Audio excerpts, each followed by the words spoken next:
안녕하세요. 지금 세계 축구에서 가장 핫한 선수의 모든 것을 분석해드리는 스카우트 H. 이번엔 정말 뜨거운 선수입니다. 엘링 홀란 선수의 스카우트 H. 부버지 김현민 기자와 함께합니다. 안녕하세요. 네, 안녕하세요. 저희가 첫 번째 편에서 토트넘과 맨시티의 경기의 프리뷰를 중심으로 홀란 선수, 맨시티에서의 활약 집중 좀 해봤는데요. 사실 프리미어리그에서도 다양한 기록을 새로 쓰고 있지만 이미 현재까지 뛰었던 모든 리그의 기록 새로 쓰고 있다고 해도 과언이 아닐 것 같습니다. 네. 이번 시간에는 홀란 선수가 진짜 메날두 이후 최고의 골잡이, 최고의 득점기가 되지 않겠느냐. 이미 페이스를 넘어섰다. 뭐 이렇게까지 봐도 될 것 같은데요. 네. 우선 홀란 선수 커리어부터 살펴보죠. 네, 일단 2006년 만 그 5세 때 이제 브리네 유스팀에서 시작을 해가지고요. 예, 그래서 이제 브리네에서 데뷔를 했었고, 그 다음에 노르웨이 명문 몰데를 거쳐가지고 잘츠부르크, 도르트문트를 거쳐서 이제 맨시티까지 오게 된 건데요. 5살에 이제 유스팀에 들어간 것도 굉장히 어린 나이 같아요. 일찌감치 네. 축구를 시작했네요. 예, 아무래도 3부에서 더 자세하게 얘기를 하겠지만요. 아버지의 영향이 컸다라고 할 수 있죠. 예, 아버지가 알프 잉의 그 홀란드라고 해가지고 노르웨이 대표팀 축구 선수였으니까요. 이 브리네는 좀 어떤 팀인가요? 그 브리네는 그렇게 큰 팀은 아니에요. 그 2부 리그에 있는 팀인데요. 예, 노르웨이 그 약간 좀 노르웨이가 지도가 이렇게 돼 있잖아요. 예. 이런 식으로 돼 있는데 이쪽에 좀 붙어 있는? 예. 홀란 선수를 배출했기 때문에 이제 브리네도 아워 엘링이라고 자부하듯이 소개한 것 같은데요. 예. 어린 시절에는 보니까 이제 딱 눈에 띄는 키는 아니었던 것 같아요. 지금 보지 않는데 잘 구석에 있는 것 같아요. 측면에. 예, 저 오른쪽 구석에 있는 게 이제 홀란인데요. 물론 어렸을 때 작은 건 아닐 때 동년배들보다는 좀 큰 편이었는데 그래도 지금은 압도적인 키잖아요. 그렇죠. 예, 그렇게 크지는 않았었다라고 하는데요. 그래서 이제 브리네 유스 시절에 그 코치였던 알프 잉베 베른트센이 뭐라고 얘기를 했었냐면요. 그는 매우 말랐으나 우리는 그의 부모님을 통해 아버지가 굉장히 키가 컸잖아요. 예, 그러니까 부모님을 통해 그 유전적으로 신체 조건이 좋아질 것이라는 걸 알고 있었다. 우리는 인내심을 가지고 그에게 성장을 줄 시간을 주어야 했다. 이렇게 마른 선수가 거기에 맞는 플레이를 하다가 아무래도 이제 마르면 피해 다니고 기술을 부리고 이래야 되잖아요. 예, 그러니까 키도 크지 않고 그럴 경우에는 신체 조건을 살린 플레이를 못 하니까 기술에 조금 더 의존해야 되는데 그런 플레이를 하다가 나이가 들면서 근육이 붙게 되면 어떤 걸 하게 될지 상상해봐라. 지금 딱 그거네요. 사실은 이제 빠르고 또 이제 기술도 좋은 부분들이 어렸을 때부터 체구가 좋고 힘이 좋았다면 사실 그걸 이용하다 보면 발전 못하니까. 그러면서 이제 늦게 잘하는 건 좋은 일이다라고 얘기를 했는데요. 14살에 이제 키가 부쩍 크면서 실력도 발전했다라고 해요. 그래서 이제 14살에 2군 팀에 합류를 하면서 노르웨이 만 15세 이하 대표팀에도 채출이 됐었고요. 그러면서 이제 그 베르트센 유스 코치가 1군 감독에 부임하게 됐어요. 2015년에. 그러면서 이제 홀란드도 1군에 합류를 만 15세에 할 수 있게 됐었던 거였거든요. 굉장히 어린 나이에 1군 선수가 됐는데 이게 그때 사진인지 모르겠지만 앳된 형태로 프로가 됐다는 것은 재능이 대단했다. 이렇게 볼 수 있겠고요. 그러면서 이제 그 란하임하고의 경기에서 교체 출전하면서 1군 데뷔전을 가지게 됐었던 거였는데요. 저기 보면은 이제 69분경에 교체 투입된 걸로 보이죠. 일단 이 브리네 같은 경우는 대단한 강팀은 아니었던 것 같아요. 일단 중위권 정도 순위를 유지하고 있었는데. 그러면서 이제 브리네 구단 역대 두 번째로 어린 나이에 이제 데뷔전을 치렀어요. 당시에는 이제 최연소였고요. 그러고 나서 이제 4일 뒤에 깨진 건데 참고로 저 브라우트 브루네스는 바로 홀란드의 사촌입니다. 그 사촌지간이 새로 이제 그 기록을 주거니 받거니 했다. 재능 있는 사촌지간이었던 것 같습니다. 그러면서 이제 데뷔 시즌에는 16경기에 이제 주로 교체 출전했기 때문에 420분을 뛰었었는데요. 거기에 대해서 이제 베르튼센 감독이 뭐라고 얘기했냐면요. 내가 그 홀란드가 아주 어렸을 때 그를 지도를 했었지만은 이미 그는 다른 선수라는 걸 깨달았다. 그는 언제나 다음 레벨로 계속 다음 레벨로 넘어갔다. 이런 얘기를 한 거죠. 계속해서 진화하는 모습들, 그리고 또래보다 훨씬 빠르게 성장하고 많은 것들을 보여주는 선수였다는 것을 이제 설명한 것인데요. 재능충이다 이렇게 봐야 될 것 같아요. 그래서 이제 그 한 시즌을 뛰고 곧바로 이제 노르웨이 명문인 몰데에 입단을 하게 됐었는데요. 근데 이제 원래 이 몰데에 입단하기 전에 에버튼에서 약간 좀 4일 동안 트라이얼을 받긴 했었대요. 근데 이제 그 에버튼 선수 레크루트 담당자였던 이안 애킨스가 그 유스 아카데미에서 아직 뭐 홀란드가 충분히 좋지 못하다라고 평가를 해가지고 네. 영입을 하지 않았었다라고 하더라고요. 네, 추가할못이었다. 노르웨이 최고 명문 팀인 몰데에 이제 입단을 하면서 프로 경력이 좀 커지는데 사실 사진을 보니까 그때까지만 해도 그런 괴물 같은 피지컬이 아니었어요. 네, 근데 이제 그 토르베리 하우겐이라고 그 애칭은 탄타라고 부르던데요. 예. 이 사람이 이제 몰데 구단 식품 영양사였거든요. 예. 근데 홀란드의 성장을 도왔다라고 하더라고요. 음. 예, 그래서 이제 둘이 이렇게 홀란드가 가가지고 인사하는 그런 사진인 건데요. 거의 뭐 말처럼 먹었대요. 우리나라식으로 얘기하면 소처럼 먹었다는 거죠. 그렇죠. 네, 네. 그리고 훈련 후에도 집에서 먹을 그 노르웨이 미트볼을 항상 챙겨 갖고 갔었대요. 역시 그 몸을 키우려면 많이 먹어야 되고 예. 단백질, 그 탄수화물 예, 많이 그러면서 이제 몰드에서 뛰면서 8cm가 더 컸다라고 하더라고요. 이미 뭐 사실 나이가 꽤 있는 상태임에도 불구하고 8cm가 컸고 이제 근육도 많이 붙었을 것 같은데 네. 또 이 몰데가 이제 피지컬 코치가 좋았다고요. 예, 그러니까 일단 급격하게 키가 크면은 사람이 이제 성장통이 예. 있잖아요. 예. 그러니까 근육이 땡기고 막 이런 예. 문제가 있었는데, 예, 그거에 시달렸는데 이제 몰데 그 피지컬 코치인 베레 스탠슬리스가 이제 그 훈련량도 상당히 조절을 많이 하고, 예, 이러면서 그 홀란드를 도왔다라고 하더라고요. 결국에는 몰데에 가서 좋은 영양 그리고 좋은 예. 피지컬 훈련을 통해서 지금의 강철 같은 몸이 좀 예. 구축이 됐다. 어떻게 보면 이제 팀에서도 잘 키워줬다고 볼 수 예. 있겠는데요. 그래도 역시나 이제 솔샤르 감독하고의 인연이 가장 컸죠. 예. 예. 사실 이제 솔샤르가 노르웨이 레전드고 무엇보다 이제 슈퍼 조커. 그러니까 예. 잠깐을 뛰어도 골을 넣는 그 능력. 이게 거의 이제 홀란드가 몇 번 안 된 터치로도 골을 넣을 수 있는 비결이 아닌가 싶기도 해요. 예, 근데 이제 홀란드 처음 보는 순간 사랑에 빠졌었다라고 예, 표현을 하더라고요.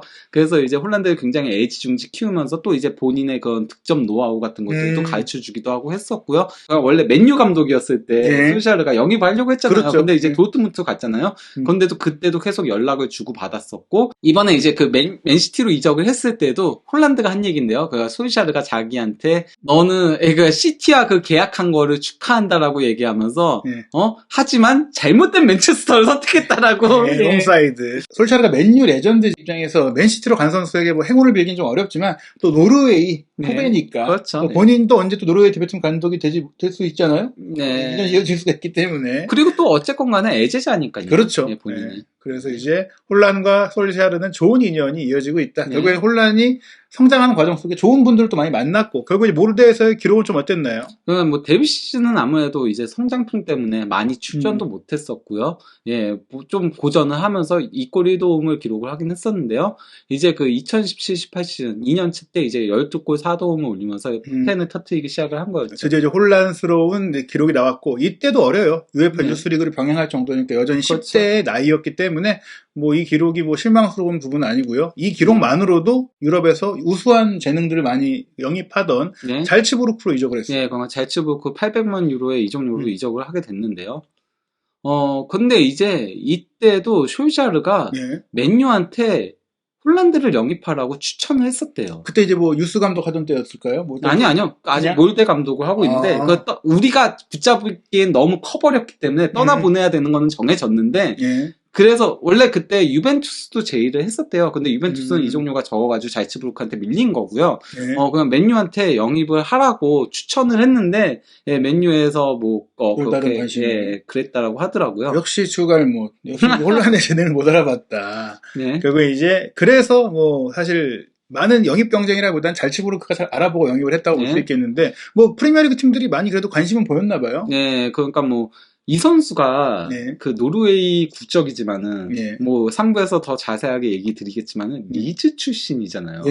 예, 그래서 리즈 출신이어가지고 그래서 리즈도 홀란드를 영입을 하려고 했었다라고 해요. 실제 뭐 홀란드가 와가지고 거기 그 리즈 구단에 방문을 해가지고 이제 뭐 훈련도 같이 하고 경기도 했었는데 근데 이제 그때 리즈는 힘들었던 시절에 리즈 하버리그에 있었죠. 예, 그래서 돈을 지불할 방법이 없어가지고 정말 노력했지만 불가능했다라고 얘기를 하는 거죠. 그가 단장이었던 빅토르 오르타가. 그러니까 예를 들면 맨유 정도의 급의 팀들은 이제 돈은 있지만 그렇게 큰 관심이 없었고 그러니까 잘츠부르크와 또 경쟁하기엔 리즈가 좀 어려웠기 때문에 결국엔 잘츠부르크로 가게 됐는데 네, 참고로 홀란드가 리즈 팬이기도 했어요. 어렸을 때. 자기가 태어났고 아버지가 그렇죠. 뛰기도 했으니까. 어찌됐건 잘츠부르크에 가서 첫 시즌의 기록은 뭐 이제 출전이 많지는 않아요. 네, 출전은 진짜 적었었거든요. 예. 그냥 유로파리그 예선에서만 좀 많이 뛰면서 그때 4골 1도움을 기록했지만 전체적으로는 예. 적었는데, 왜냐면은 뭐 일단 잘츠부르크에 좋은 선수들이 많이 있기도 하고요. 저는 이게 어떤 의미에서는 혼란의 능력을 인정한 거라고 생각을 해요. 뭐냐면은 잘츠부르크는 영입하면은 거의 모든 선수들 바로 리퍼링으로 보내요. 아, 임대 보내서 이제 실전 감각을 키우게 하죠. 리퍼링이 2부 리그잖아요. 그렇죠. 오스트리아. 갔었고. 예. 그러니까 거기서 한 시즌 담근지를 하고서 올리거든요. 이걸 그러니까 안 거친 선수가 우파메카노하고 몇 안 돼요. 대부분은 무조건 리퍼링을 가는데 홀란도 안 갔었거든요. 그러니까 이거는 구단에서 어쨌건 간에 기대를 했기 때문에 안 보낸 것도 있다라고 생각이 드는 겁니다. 일단은 2부 리그 팀에 가서 경험을 쌓기보다 이미 너는 그 정도 수준은 아니고 1군에 있으면서 함께 훈련하면서 출전 기회를 노려보자. 약간 이런 단계까지 왔다. 그리고 또 가장 큰 인연이 역시 현재 리즈 감독인 제시 마시 감독이에요. 예, 이전 감독은 이제 뭐 로제였는데 로제 이제 메넨글라바 감독으로 부임을 하게 되면서 이제 제시 마시가 이제 그 잘츠부르크 감독에 부임하게 됐는데요. 그러면서 이제 혼란한테 적극적으로 기회를 주기 시작을 했었죠. 그러면서 이제 2년차 때 굉장한 득점력을 이렇게 벌써부터 보여줬던 거였죠. 예, 우리가 알고 있는 매일같이 골을 넣는, 그리고 해트트릭을 뭐 벌써 3번이나 기록할 정도로 오스트리아 분데스리가를 씹어먹는 시기가 나왔고, 아프거나 경미한 부상이 있을 때를 제외하면은 거의 나오는 경기마다 골을 넣었다고 볼 수 있겠는데요. 무엇보다 이때 화제가 된 건 역시 챔피언스리그에서 폭격한 거죠. 챔피언스리그 데뷔하자마자 2분 만에 골을 넣었었거든요. 이때 그 상대가 행크였는데요. 이게 그 챔피언스리그 역대로 안드레아스 밀러라고 이제 뭐 도르트문트 레전드죠. 그 엘리아킴 망갈라, 뭐 맨시티 시절을 생각하면 안 돼요. 포르투 시절이에요. 포르투 시절에 정말 최고였어요. 예. 그러니까 그때 이어서 최단 시간 역대 3번째 골을 기록을 한 거였죠. 정말 이제 이런 기록들을 저희가 뭐 일부에서도 얘기 드렸지만 혼란은 나오면 골이다. 2분 만에 챔피언스리그에서도 여만하던 꿈의 무대에서 바로 골을 넣었고, 근데 이게 끝이 아니었다. 바로 이 경기에서 해트트릭을 기록하면서 만 19세 58일의 나이예요. 그러면서 이제 역대 챔피언스리그 3번째로 어린 나이, 그러니까 라울이 레알 마드리드 시절에 이제 만 18세 113일에, 그리고 또 이제 웨인 루니가 이때가 그리고 맨유 데뷔전이었죠. 유로 2004에서 빵 그래서 페네르바체하고의 데뷔전에서 만 18세 340일에 해트트릭을 기록한 거에 이어서 3위를 기록을 했던 거였습니다. 대단한 거는 레알 마드리드와 맨유 같은 경우에 팀 자체가 강한데 잘츠부르크 선수로 또 챔스에서 해트트릭 했다. 게다가 이렇게 어린 나이, 뭐 대단하고 데뷔 시즌이고, 그리고 이제 이 골이 또 여기서 끝난 게 아니다. 계속 골이 나온다. 그러니까 그것도 상대도 쉬운 팀들이 아니었어요. 그렇죠. 리버풀하고 나폴리였는데요. 3경기 연속골을 기록을 했었습니다. 챔피언스리그에서. 이게 그 리옹에서 제2의 호나우드로 불리던 카림 벤제마에 이어서 역대 2번째 기록인 겁니다. 결국에 이제 세계적인 골잡이들만 세웠던 기록들, 뭐 라울, 벤제마, 홀란까지 이렇게 이어진다고 볼 수 있겠고, 이때 사실 우리 팬들이 잘 알아요. 왜냐면 잘츠부르크의 황희찬 선수와 미나미노가 함께 트로이카를 구성하면서 돌풍의 팀으로서 화제가 됐고, 또 황희찬 선수가 안필드에서 골도 넣고 했는데, 그래도 유럽의 관심은 이 혼란에 미친 득점력이 가장 큰 스포트라이트였고요. 그러면서 이제 그 챔피언스리그 3경기에서 6골 넣었는데요. 이게 챔피언스리그 역대 데뷔 기준 3경기 최다골 신기록이었습니다. 이게 진짜 대단한 게 기록이 과장된 게 아니라 말씀하신 대로 리버풀과 나폴리라는 팀을 상대로 챔피언스리그에서 이 기록을 남긴 거니까 지금 맨시티에서 초반에 나오고 있는 그 기록만큼의 가치가 있는 거 아닙니까? 그것도 반다이크 쿨리발리 상대로 한 거예요. 그러니까 이미 혼란은 무대를 가리지 않고 통하는 선수로서 검증이 됐다. 이게 반짝 활약이 아니다라고 봐야 될 것 같아요. 다시 이제 나폴리와의 백투백 경기에서 또다시 골을 넣으면서, 그러면서 10대 선수는 유일하게 챔피언스리그 데뷔 기준 4경기 연속골을 넣었고요. 그리고 이제 10대 선수가 아닌 역대 전체 선수들 따지더라도 데뷔 기준으로 4번째 4경기 연속골을 기록했습니다. 그러니까 뭐 포르투의 제 카를로스라던가 유벤투스 레전드인 델 피에로라던가, 그리고 또 이제 아틀레티코 마드리드에서 있었던 이제 디에고 코스타에 이어서죠. 한참 또 아틀레티코 마드리드가 잘하던 때, 라리가 우승도 하던 그때 시절에 이제 최고 전력이었는데, 어찌됐거나 혼란 선수가 정말 많은 레전드들이 나눠서 가진 기록을 가져왔을 뿐 아니라 10대 선수로 이걸 만들었다. 정말 대단한 기록인 것 같습니다. 그러면서 이제 4경기에서 총 7골 넣었거든요. 이거 역시 그 챔피언스리그 역대 4경기 최다골 신기록인 겁니다. 그리고 그것도 2골 이상인 거죠, 다른 선수들은. 그렇죠. 결국에는 이제 연속골도 연속골인데 골의 숫자 자체도 압도적으로 많았다는 얘기인데요. 그 기록이 어디까지 이어지나요? 5경기 연속골을 기록했는데요. 이게 그 챔피언스 리그 역대 그 데뷔 기준으로 3번째로 5경기 연속골을 기록한 선수 등극을 하게 된 겁니다. 예. 그러니까 알레산드로 델 피에로 그 유벤투스의 레전드 그리고 이제 디에고 코스타에 이어서인 거죠. 예, 결국에는 정말 세계적인 최고의 공격수로 평가받는 선수들이 남긴 기록을 또 이어받았다. 지금 너무 흥미로운 게 다양한 이름들이 나오고 있잖아요. 네. 그 다양한 선수들이 각각 하나 정도 갖고 있는 기록을 홀란은 혼자 지금 다 섭렵하고 있다. 네. 뭐 당연히 이거 10대 선수도 최초죠. 예. 4경기 연속도 최초인데 예. 그러니까 역대로 따지더라도 3번째로 데뷔 기준 5경기 연속골 넣은 선수 등극을 했습니다. 예. 델 피에로와 디에고 코스타가 이제 나란히 조별리그 예. 5라운드까지 다 골을 넣었던 그런 기록을 남겼는데 홀란 선수가 그 바통을 이어받으면서 정말 최고의 기록, 최고의 골잡이, 레전드들이 하나씩만 갖고 있는 기록을 혼자 다 섭렵하는 정말 괴물 같은 기록을 만들고 있는데요. 홀란 선수의 기록이 좋음에도 불구하고 아쉽게도 그래도 리버풀을 상대로 2번 졌고 또 나폴리를 상대로 패배하면서 예. 팀의 성적 자체는 조금 아쉬웠다고 할 수 있겠는데요. 일단 그렇다면 잘츠부르크에도 2번째 시즌, 결국 시즌 도중에 이적을 했기 때문에 전반기 기록만 놓고 보자면 오스트리아 리그에서도 엄청난 골을 넣었겠죠? 네, 그러니까 뭐 오스트리아 리그하고 이게 챔피언스 리그를 합친 기록인 건데요. 예, 16경기 22골 4도움. 경기당 이제 거의 2개에 가까운 공격 포인트를 좀 만들어냈다. 예. 볼 수 있겠고 지금 보시면 다른 기회 찬스도 많았네요. 네, 특히 빅찬스 크리에이티드가 상당히 높았죠. 예. 예. 본인이 골만 넣는 게 아니라 또 본인의 플레이를 통해 당시 함께 뛰었던 황희찬 예. 선수나 미나미노 선수에게도 많은 기회를 좀 만들어줬다. 그러니까 전반기에만 4도움이 가능했던 예. 거였죠. 예, 이게 왜냐면은 풀시즌이었으면은 8도움이 그렇죠. 되는 거니까요, 산술적으로. 예. 하지만 이 시즌을 다 마치기도 전에 너무나 좋은 활약을 했기 때문에 예. 이적이 결정됩니다. 예, 그러니까 뭐 도르트문트 2천만 유로에 이적을 하게 됐는데요. 이게 그러니까 가능했던 이유는 물론 뭐 맨유하고 이제 경쟁을 하고 했었잖아요. 예. 근데 이제 도르트문트가 굉장히 뭐 많은 공을 들이기도 했었고요. 심지어 그 푸마 CEO까지 나서가지고 CEO가 노르웨이 레전드거든요. 축구 선수 출신이었어요. 그 영향이 좀 있었겠네요. 그것도 약간 있었고, 예, 뭐 그리고 이제 구장이 유명하잖아요. 도르트문트 구장 그 응원이 네. 그러니까 그 영상을 보여주면서 이 앞에서 뛰게 된다 이런 얘기들도 하고 그리고 또 이제 뭐 델라인이라던가 그 도르트문트 선수들이 왓츠앱으로 연락도 계속 했다라고 하더라고 홀란한테 같이 뛰자. 예. 하지만 물론 가장 큰 이유는 바로 바이아웃 조항이었죠. 예, 사실은 다음 이적을 이미 생각하고 있었다. 네. 그래서 이제 나를 조금만 뛰고 보내줄 팀을 제권을 기다려서 맨유를 좀 거절하고 맨유가 네. 강하게 원했었잖아요. 네, 그랬죠. 네, 그래서 도르트문트로 가게 됐는데요. 뭐 사실 우리가 이제 이 홀란 선수가 얼마나 빠르게 골을 넣는지 잘 알고 있는데 네. 분데스리가에서도 뭐 거의 가자마자 적응기가 필요 없었죠. 네, 그러니까 뭐 데뷔전에서 네. 교체 출전했었는데요. 네. 왜냐면은 그 홀란드 선수가 이적해 왔을 때 이미 잘츠부르크에서 마지막에 그 무릎 부상 하나 있었잖아요. 네. 그 상태로 왔었다라고 하더라고요. 네. 그래서 예, 혼자서 해변에서 개인 훈련을 하고 이랬었어요. 예, 이랬는데 교체 출전하자마자 183초 만에 예, 데뷔골을 기록을 했습니다. 역시 빠르게 데뷔전에서 무조건 데뷔골을 넣는 선수다. 그것도 빠르게 항상 아주 빠른 빠르게 시간에 넣는다. 챔피언스리그도 예. 2분간 누구보다 빠르게 남들보다 다르게 그리고 누구보다 많이 예. 가작한다. 그렇기 때문에 이 헤트트릭 기록이 이제 언제 나올까 궁금한데요. 데뷔전에 네, 그렇죠. 바로 데뷔전에 그냥 나왔죠. 데뷔전부터 이제 헤트트릭을 기록했는데요. 공교롭게도 이게 거가 2013년 오바메양 이후 오랜만에 이제 그 데뷔전 헤트트릭이었는데 오바메양도 바로 아우크스부르크 상대로 헤트트릭을 기록했었다.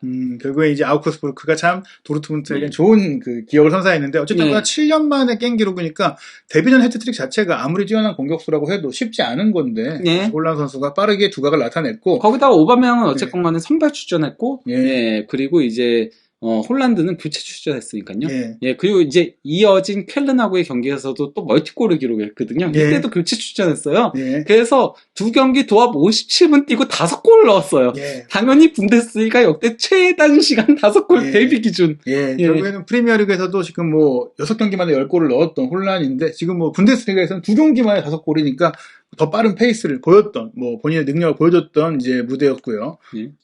예, 그리고 또 이제 홀란드는 3경기 연속골을 넣게 됐었는데요. 예. 그것도 이제 데뷔하고 3경기에서 7골을 넣으면서 분데스리가 역대 최다골 기록, 3경기 기준, 데뷔 기준, 최다골을 기록을 했고요. 이어서, 브레멘하고의 포칼 경기에서도 골을 넣으면서, 이건 뭐 데뷔전마다 골을 넣는 거죠. 예, 챔피언스리그 데뷔전 골, 분데스리가 데뷔전 골, 포칼 데뷔전 골, 뭐 모든 이제 데뷔전을 씹어 먹으면서 나에겐 예열이 필요 없다. 적응기가 필요 없다. 하지만은 경기는 브레멘이 3대2로 이겼습니다. 어찌됐건 이제 패배를 경험하면서 이제 쓰린 맛을 좀 봤네요. 어찌됐건 그러면서도 이제 계속해서 득점 행진을 이어갑니다. 이게 그러니까 뭐 포칼 골까지 더해가지고 이제 공식 대회 4경기 8골로 이 역시 그 독일 구단 역대의 데뷔 기준 공식 대회 최다골이었던 거죠. 역시 경기당 2골 넣는 선수. 그리고 이제 도르트문트 소속으로도 챔피언스리그 데뷔전을 치르는데요. 그 데뷔전도 네, 파리 생제르맹이었죠. 16강 1차전에서 2대0으로 승리했는데 본인이 2골을 다 기록을 했었죠. 역시 뭐 팀으로 옮겨도 챔스 데뷔전 데뷔골을 넣는다. 지금 이렇게 보면은 뭐 맨시티에서도 넣기 때문에 뭐 챔스에서 첫 경기는 무조건 골을 넣는다고 봐야 될 것 같아요. 거기다가 이제 그 멀티골 때문에 홀란드는 챔피언스 리그 7경기에서 10골을 기록을 했는데 이게 역대 데뷔 기준 최소 경기 10골입니다. 그게 지금 프리미어리그에서도 6경기 만에 10골을 넣었기 때문에 그 데뷔 기준 최소 경기 10골을 넣었잖아요. 챔피언스 리그도 최소 경기 10골. 뭐 지금 전 세계 모든 득점 관련된 신기록을 다 깨고 있는 거 아니냐 이렇게 볼 수 있는 페이스네요. 그건 뭐 최연소 10골인 거죠. 그러니까요. 그 분데스리가 역대로 따지더라도요. 분데스리가에서 데뷔 기준으로 분데스리가와 포칼과 그리고 챔피언스리그에서 모두 데뷔골을 넣은 세 번째 선수가 된 겁니다. 미하엘 프리츠, 헤르타 베를린 단장도 오랜 기간 했었던 헤르타 베를린의 전설적인 공격수였거든요. 그리고 베른트 홉슈에 이어서 세 번째인 거죠. 그리고 이제 라이벌전까지도 강했다. 그럼 뭐 레비어 더비 데뷔전에서도 골을 넣으면서 분데스리가, 포칼, 챔피언스리그, 레비어 더비 데뷔전에서 모두 골을 기록했다는 거죠. 그러니까 이 정도면은 뭐 상대와 때와 대회 모든 것들을 가리지 않고 그냥 나왔다 하는 골이다. 골란이다, 골란. 이런 느낌인데요. 실제 그 별명 있어요. 있어요? 골란. 그리고 이제 아까 그 챔피언스리그 2자릿수 골을 기록을 했다라고 했잖아요. 챔피언스리그 역대로 그 데뷔 시즌 기준으로 2자릿수 골을 넣은 선수가 5번째가 된 거죠. 전반기는 잘츠부르크, 후반기는 도르트문트에서 뛰면서. 그러면서 이제 1958-59 시즌에 쥐스트 퐁텐이 이제 프랑스의 레전드죠. 10골을 기록했었고, 슐셔가 이제 11골을 기록했었고요. 그 다음에 이제 리버풀의 사디오 마네와 피르미누가 10골씩을 기록한 적이 있었던 거였죠. 그리고 이제 홀란 선수가 그 기록을 이어받으면서 이제 역대 5번째 데뷔 시즌 10골 기록을 했고요. 그 10골 기록이 굉장히 이제 빠르게 이뤄졌다. 챔피언스 리그에서는 7경기 만에 10골을 했고요. 그리고 이제 분데스리가에서도 9경기 만에 이제 10골을 기록을 했던 거였죠. 10골을 쉽게 넣는 남자. 보통 이제 2자릿수 골을 넣는 게 어떤 리그에서든지 어떤 선수에게든지 어렵고, 사실은 세계적인 공격수들의 지표가 일단 10골을 넣어야 할 수 있어야 됩니다. 시즌 전체로. 그런 얘기를 하는데 뭐 10경기도 안 돼서 10골 넣는데 뭐가 어렵나 이런 느낌이고요. 뭐 이번 시즌도 어쨌건 간에 6경기 만에 10골이니까. 그러니까요. 결국에 이제 홀란 선수가 그러면 분데스리가 첫 시즌 반년만 뛰긴 했지만 총 기록은 어떻게 됐나요? 15경기 13골에 82분당 1골에 그리고 놀라운 게 기대 득점이 8.8골이었거든요. 9골 정도 넣을 정도의 기회밖에 안 왔던 거네요. 근데 이제 4골을 더 넣은 거나 마찬가지고요. 이제 슈팅 대비 이제 득점 전환율이 52%에 달했던 거죠. 초반 기세에 비해서 막판에 조금 그래도 득점의 기세가 좀 떨어지긴 했지만 뭐 데뷔 시즌 반년만 뛰고 13골이면 충분히 잘했는데요. 그래서 이제 뭐 공식 대회 이거는 그러니까 잘츠부르크 기록까지 다 합쳐가지고 40경기 44골 10도. 어마어마한 기록이지만 물론 오스트리아 리그의 수준을 감안했을 때는 그대로 이 기록을 이제 빅리그에서 연결하기는 좀 어렵겠다 생각이 들긴 했거든요. 본격적인 도르트문트에서 풀시즌은 어떻게 시작됐나요? 일단 뭐 바이에른하고의 슈퍼컵에서 이제 경기를 이제 하게 됐는데요. 여기서도 홀란드가 1골 1도움을 기록하면서 팀은 2대3으로 아쉽게 패하긴 했지만요. 혼자 팀의 2골을 다 책임을 진 거나 마찬가지였죠. 그러면서 이제 슈퍼컵 데뷔전에서도 골을 기록을 합니다. 역시 데뷔전에서는 골을 넣는 홀란. 이 대회도 뭐 예외는 없었고요. 풀시즌 기록 보면 뭐 좋네요, 역시. 뭐 28경기 27골 8도움을 분데스리가에서 기록을 했고요. 무엇보다도 이제 챔피언스리그에서의 활약이 좋았는데요. 챔피언스리그에서 맨시티 만나기 전까지 16라운드까지 거의 매경기 골을 기록을 했던 거였죠. 특히 이제 4경기 연속 멀티골을 기록을 했었던 거였는데요. 엄청난 기록이고, 부상 때문에 뛰지 못한 경기를 이제 빼더라도 개인적인 기록이 대단했고, 사실 맨시티가 워낙에 전력이 좋았기 때문에 뭐 홀란 선수가 아무리 있다고 해도 좀 상대하기는 어려웠던 것 같고, 이제 그 맨시티로 홀란 선수가 간 상황입니다. 그러면서 이제 그 아까 아시다시피 이제 6경기 연속골을 기록했잖아요. 예. 이게 그 챔피언스 리그 역대 최연소 6경기 연속골을 기록한 선수 등극하게 된 겁니다. 예, 역시 이제 사실은 챔피언스 리그의 득점에 관한 좋은 기록 대부분은 호날두가 갖고 있는데 이제 혼란 시대다. 최연소는 일단은 그쵸. 혼란인 거죠. 네, 최연소를 갖고 있는데 아마도 이 기세가 이어가면 뭐 깰 수 있는 선수가 나오지 예. 않을까. 뭐 참고로 이때 나이가 만 20세 231이었습니다. 예. 이게 여기서 그치지 않고요. 예, 그 최연소 20골을 기록한 선수 등극을 했고요. 만 예. 20세 231일에 예. 그 전에는 이제 음바페가 가지고 있었던 거였고요. 예. 그리고 이제 최소 경기 20골 기록도 한 거고요. 14경기에서 20골. 그런데 이제 해리 케인이 24경기에서 20골을 기록했던 예. 거였죠. 그럼 경기당 한 골 이상을 기록한 건 혼란 선수밖에 없는 거네요. 20골 넣는 과정. 그렇죠. 예, 거기다 케인 같은 경우는 약간 늦각이라고 했잖아요. 예. 그래서 이때 나이가 이미 조금 있는 상태였던 거였고요. 결국에는 이 어린 나이의 기세로 봤을 때 20살 선수로서는 세계 최고를 찍었다. 이렇게 봐야 될 것 같습니다. 예, 그러니까 이게 8경기 출전했거든요. 예. 8강에서 탈락을 했잖아요. 예. 예. 거기다 부상으로 2경기 빠졌고, 근데 8경기에서 10골을 넣으면서 해당 시즌 챔피언스리그 득점왕에 등극을 예. 하게 됩니다. 사실 이제 보통 득점왕 하면 우승을 다투는 선수들이 보통 그렇죠. 차지하고 그런 선수들에게 스포트라이트가 가기 때문에 혼란이 챔피언스리그 득점왕이었다는 걸 잘 기억하지 못하는 분들도 있을 것 예. 같은데 이미 혼란은 득점왕 챔스 먹었다. 예. 기억하시면 될 것 같고요. 근데 이제 단순히 챔피언스리그에서만 이렇게 뭐 기록 행진을 이어간 게 아니고요. 분데스리가에서도 좋은 모습을 보여주면서 이제 분데스리가에서 원정 16골을 기록한 게 이게 그 구단 역대 최다 골 신기록이었던 거였고요. 단일 시즌 기준이요. 예, 그리고 또 이제 분데스리가 역대 최연소 40골도 기록을 하게 됩니다. 예, 만 20세 305일에 기록을 한 거였죠. 그리고 이제 분데스리가 역대 단일 시즌 기준 멀티골 2위에 올랐어요. 11경기를 멀티골을 기록하면서, 예, 1위는 바로 분데스리가 기록하면 또 수두룩하게 나오는, 예, 게르트 밀러죠. 예. 그리고 3위가 레반도프스키고, 예, 공동 기록이네요. 예. 혼란 선수가 아마 분데스리가에 더 오래 뛰었다면 뭐 상당수의 기록을 새로 썼을 정도의 대단한 페이스였다라고 볼 수 있겠습니다. 그리고 이제 2021-2022 시즌 분데스리가에서 보낸 마지막 시즌인데요. 기록이 조금은 이제 우리가 생각하는 것보다는 아쉬웠어요. 그러니까 순도는 여전히 높았거든요. 예. 예, 포칼에서도 2경기에서 4골 넣고 챔피언스리그 3경기 3골, 그리고 분데스리가도 24경기 22골. 무엇보다도 도움이 8도움이죠. 경기당 공격 포인트는 뭐 한 개를 예. 충분히 넘고 있는데 이제 출전 숫자가 적었어요. 그러니까 부상이 좀 이때부터 늘어나기 시작을 했던 거였는데요. 그렇다고 하더라도 일단은 기록은 계속 세워갑니다. 예, 일단 만 20세 4개월 6일에 분데스리가 역대 최연소는 물론 최단 경기, 50경기에서 50골을 기록했던 거였거든요. 예, 역시 경기당 한 골은 기본으로 받고 가는 남자 혼란인데요. 말씀하신 그 부상, 이전까지는 그렇게 이제 부상이 많다는 느낌이 없었는데, 예. 도르트문트에서 뛰었던 시즌에 유독 그런 이미지가 좀 예. 강해졌어요. 저는 그러니까 저게 컸다라고 생각해요. 뭐냐면요, 잘츠부르크 때 이미 무릎 부상을 조금 당한 상태였거든요. 예. 그러면 쉬었어야 되는데, 이제 그 도르트문트도 워낙 혼란한테 기대는 게 의지하는 게 너무 크다 보니까 데뷔하고 첫 2경기도 교체 출전을 계속 했었잖아요. 네. 원래는 그가 더 쉬었어야 되는데 그리고 근데 막 골을 넣어버리니까 그렇죠. 아예 선발로 내보내기 시작을 했었던 거거든요. 그가 약간 좀 갈았었어요. 도르트문트가. 그래서 계속 부상을 달고 뛰었던 거에 더 가까워요. 그래서 의외로 장기간 빠진 기간은 좀 적은 편에 속해요. 자주 빠졌다. 예, 그러니까 마지막 시즌만 조금 그래도 장기로 빠졌던 것 같고, 예, 그거 제외하고는 부상을 달고 뛰면서 도리어 부상이 조금 더 악화된 감도 있었다는 거죠. 그러니까 구단에서 몸 관리를 못 해준 것이지, 뭐 혼란 선수 자체가 부상이 많은 선수는 원래 아니고, 몸이 약한 선수는 아니다.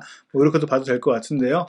뭐 일단은 나름 이제 현재까지의 기록으로 보더라도 우승컵도 많이 들었어요. 예, 일단 뭐 그 제츠부르크에서 리그 우승하고 이제 컵 대회 우승을 동시에 차지했었고요. 도르트문트에서는 예, 포칼 우승 한 번이 좀 아쉽긴 하죠. 그래서 이제 도르트문트에서도 우승컵을 들고 왔다는 거. 예, 근데 저 때도 아마 그때 부상으로 결승전 아니요, 그게 아니고요. 저 때도 그러니까 아마도 바이에른이 결승에 올라왔으면은 그렇죠. 그랬으면은 예, 우승 못했을 겁니다. 왜냐면요.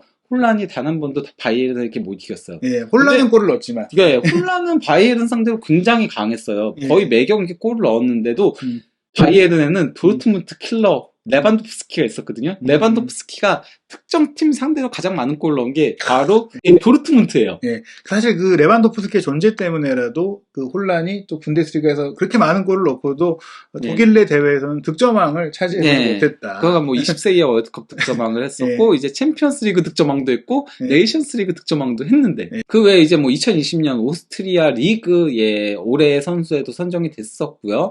예, 그것도 반 시즌으로 올해의 선수에 등극한 거고요. 또 이제 2019년 오스트리아 올해의 선수, 그리고 또 이제 2020년과 2021년에 노르웨이 올해의 선수를 수상을 했죠. 예, 사실 뭐 지금까지 말씀드린 수많은 기록에 비해서 타이틀 자체가 많지는 않은데 맨시티에 가면 그 부족했던 우승을 이제 채워주게 될 것 같습니다. 바로 2022년 6월 달에 사실 레알 마드리드와도 연결됐고 수많은 빅클럽과 연결이 됐지만 많은 사람들이 예상한 맨체스터 시티로 가게 됐는데요.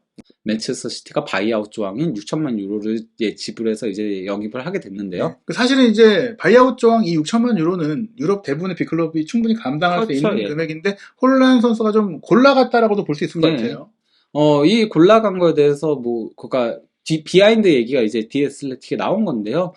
일단 4월에 훈련장에 왔었대요. 그리고 그때 안 들키게 하려고 굉장히 고생을 했대요. 왜냐면 워낙 키가 크고 워낙 눈이 띄니까 혼란 아니야 이렇게 보는 거죠. 그래서 못 알아보게 하려고 굉장히 고생을 했고 심지어 아버진 알프 잉예 홀란드 애칭이 알피거든요.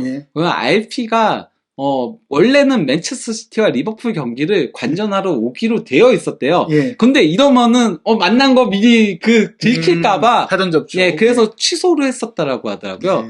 그리고 이제 뭐, 치키 베실스타인 이제 기술이사가, 일단 홀란드가 맨시티로 오는 조건 중에 그게 있었대요. 펩 가르디올라 감독이 최소, 몇 년 이상은 감독직을 수행할 것. 이게 나가면 안 된다. 내가 왔는데 펩 가르디올라 나가면 안 된다. 그 조건을 내세웠는데 그거에 대해서 그러니까 확신을 좋다라고 하는 거죠. 사실 뭐 가르디올라 감독이 다른 데로 갈 것이다. 뭐 혹은 이제 이럴 거 다 이루면 떠나지 않겠느냐 이런 얘기들도 많이 있었는데 뭐 일단은 혼란 선수에게 약속을 했다. 물론 이제 그렇다고 해도 가르디올라가 나가겠다고 난리치면 나가겠지만 어찌됐거나 가르디올라 혼란이 함께하는 비전을 제시했다라는 것이고요.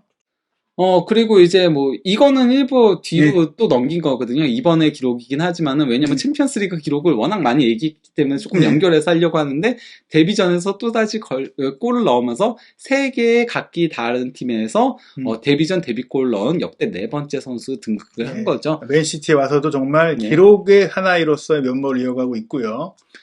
그리고 또 이제 챔피언스 리그 역대 최단 경기 25골을 기록을 했고요. 그리고 최연소기도 하고요. 그리고 이제 챔피언스 리그 통산 기록을 놓고 보면요. 20경기 25골로요. 61분당 한 골을 넣고 있습니다. 지금도 현재 진행형 그리고 지금까지의 기록을 딱 보니까 진짜 우리가 이제 메날도 시대가 한참 펼쳐질 때 아니 앞으로 또 이런 메날도 같은 괴물 같은 기록을 만드는 공격수가 나올까라고 한 게 불과 몇 년 전인데 나왔어요. 나오는 거 아닙니까? 어떻게 예상하시나요? 저는 현재 과르디올라 감독이 굉장히 관리를 잘해주고 있다고 생각을 하거든요. 그러니까 좀 앞서고 있을 때는 빨리 빼는 편이잖아요, 혼란을. 그리고 혼란이 원래 데뷔전에서 2골 넣었을 때 교체 아웃됐을 때 표정이 안 좋았어요. 근데 그 다음부터는 웃으면서 나오더라고요. 사실 스틱 하고 싶었을 텐데.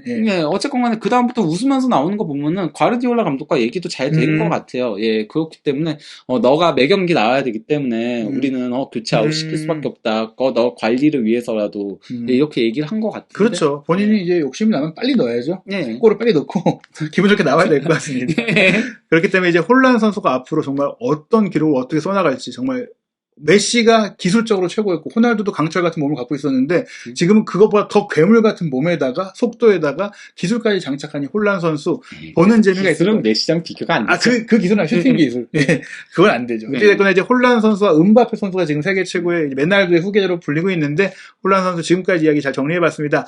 혼란의 이야기는 여기서 끝이 아닙니다. 3편에서는 혼란 선수의 개인적인 이야기 흥미진진한 가족사가 이어지고요. 4편에서는 그렇다면 이런 혼란을 보유한 노르웨이 대표팀은 왜 월드컵에서 볼 수 없는 거지? 노르웨이 대표팀의 전력과 혼란 선수의 활약상까지 살펴보도록 하겠습니다. 정주행 부탁드립니다.